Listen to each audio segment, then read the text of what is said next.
Hello, this is Blue Joe Saunders, WBO middleweight champion of the world. Subscribe to Sporting Icons to stay in touch with all the top news. God bless you all. So the WBC Super Welterweight Champion, or light middleweight, depending on how you want to call it, 154 champion we'll call it, Jermell Charlo has pretty much issued a challenge to Kell Brook. Now, right away, when Kell Brook first announced Sergey Rabchenko, I had a look at the rankings, and Rabchenko was only ranked by the WBC. So right away, my initial reaction was Kell Brook is going after Jermell Charlo, which is one hell of a statement. It really is. I mean, considering the other champions, obviously you've got Lara and Hurd, they're going to be doing a unification real soon, and the other one will be Saddam Ali. Obviously he has to fight Liam Smith next, as Liam Smith will be his mandatory.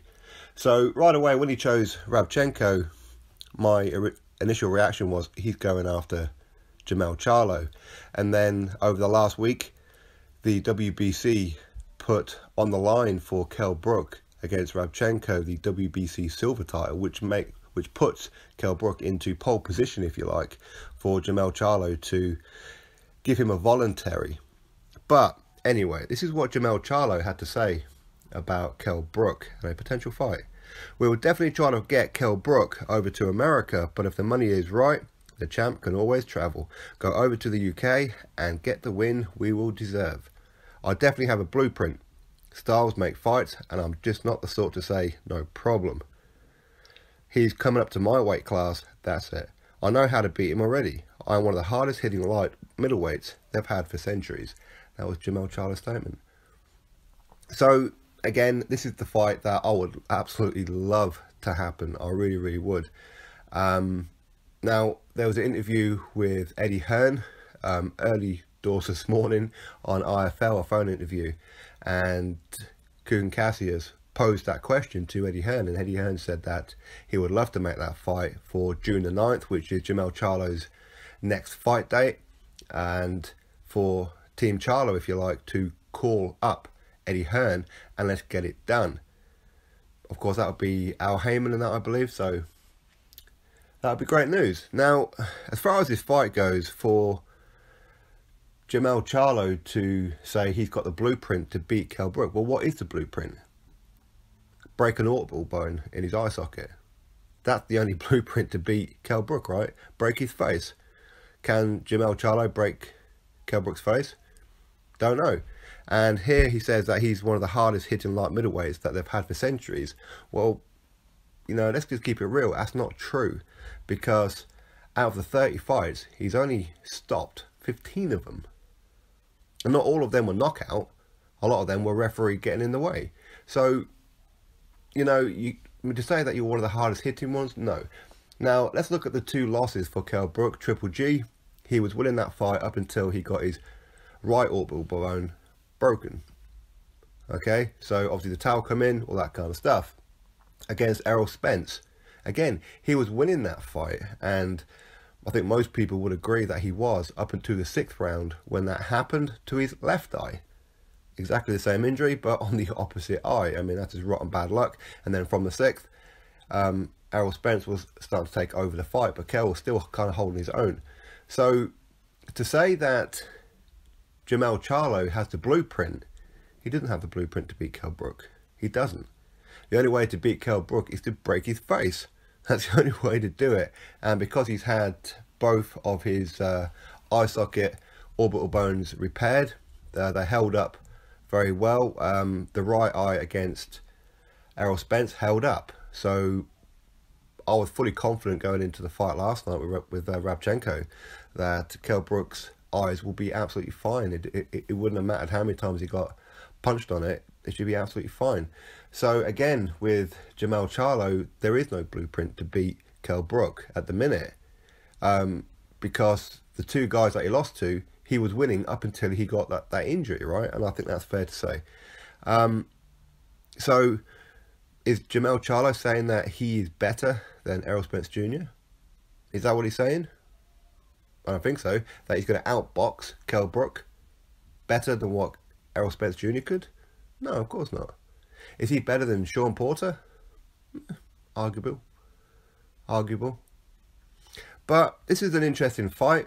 I know both the Charlo twins, Jermell and Jermell, have got a lot of hype around them, a lot of heat in that, if you like.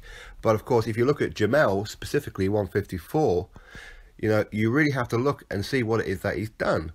And to be honest, he hasn't done nothing outstanding in the sense. Like I said, he's had 30 fights and 15 losses. But if you used to look at the guys that he beat, I mean, he's had, he won the WBC title in the middle of 2016 against John Jackson. You know, let's be honest, John Jackson, not really a world beater, right? And then his first defense was against Charles Hatley. Again, not a world beater, really. But of course, he did knock out both of those guys. They were in the late rounds. But then ultimately, he did dispatch a guy that a lot of people thought would be potentially one of the next big things in Erickson Lubin. So we do have to give him credit for that one to a point. But again, for me, I think Lubin stepped into that fight a bit too early. He's a bit too young, if you like, a bit too wet behind the ears. But either way, Charlo clipped him. It was a devastating knockout, no doubt about it. And that was in the first round, and it was all she wrote. So if he's going on based on the fact that he just did that to Lubin, then, I mean, no, not really. He's not one of the hardest hitting light middleweights ever. He's really not. To get a knockout percentage of 50% is not that good, really, if you want to be considered as a hard puncher, a big hitting puncher. You're not at all. He is very skillful, and he is very, very good. Maybe he's going to be planning on moving up to 160 with his brother at some point. Don't know. But this fight is a very interesting one for me. I would love it if they make this fight. I really would. And as always, I will put total faith in Kell Brook to get the job done.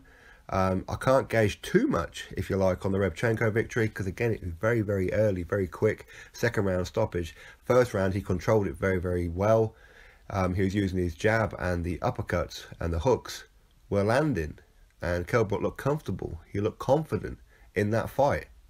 Now, you could argue as well that him and Rebchenko, they have done some sparring together in the past, so Kell Brook kind of knew what he was getting into, if you like.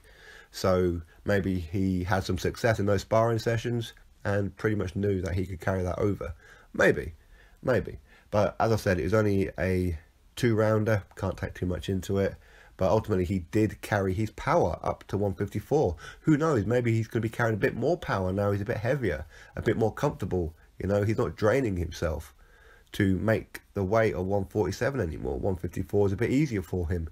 He's happy, he's confident, and now he's getting straight back into the gym, where usually he'd go out on some mad binges of alcohol and whatever else and start raging over EasyJet flights, right?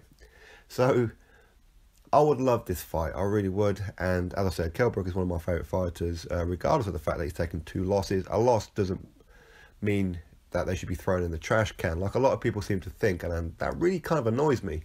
When somebody takes a loss, then automatically they're discarded because they no longer have a O anymore. But yet you look back on the history of all the great boxers, how many can you really say were undefeated? Not too many. So Kell Brook, he still, was he 30, 31 years old or thereabouts? He still has a few years left, but he did say that this could be potentially his last year. Now, for me, one of the big things about not making this fight is the fact that he wants Amir Khan.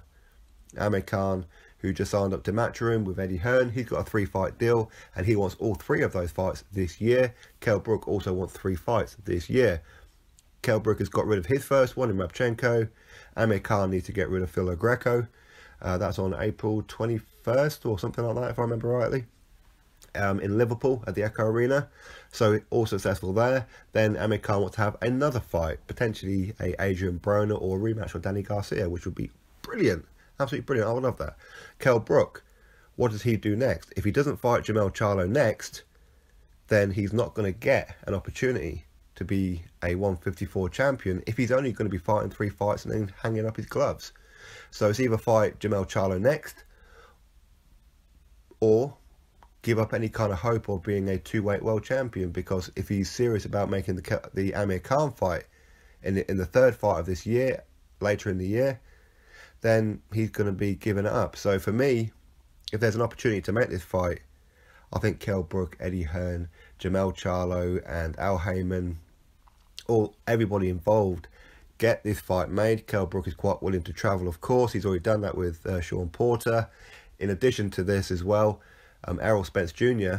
did say if Kell Brook become 154 champion, he would fight him. I would love that rematch. Really, I want that rematch. But anyway, first things first, let's hope. Let's try and push for it now. Jermell Charlo and Kell Brook.